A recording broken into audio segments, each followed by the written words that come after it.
ក្នុងចំណោមយើងទាំង3នាក់បើសិនជាមានមនុស្សម្នាក់ដែលយើងស្រឡាញ់ក្នុងនេះសូមបិទម្រាមដៃមួយ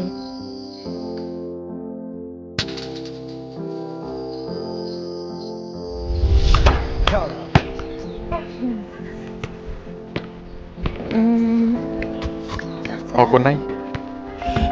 ពេលថ្ងៃទៅសួនកំសាន្តជាមួយគ្នាអត់ អូខេ ឈីនៅទីនេះ ចាមិនកំពុងពេលនៅនឹងដែរទេ តោះទៅ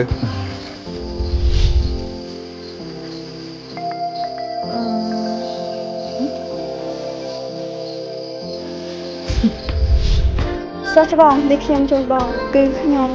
បាច់ទេខ្ញុំទិញថ្ងៃហើយអរគុណណាស់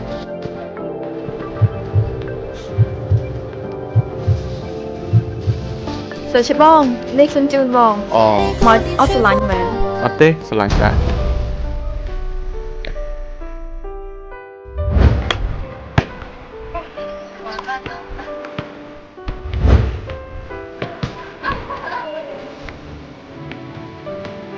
អរគុណណាស់ មិននឹកស្មានថាមិនឃើញសោះ ដឹងហើយអេខ្ញុំទៅហើយ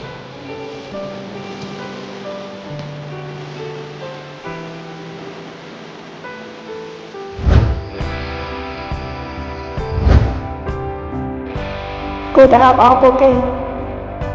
សម្រាប់ឲ្យតែខ្ញុំមិនបាននិយាយចឹងមក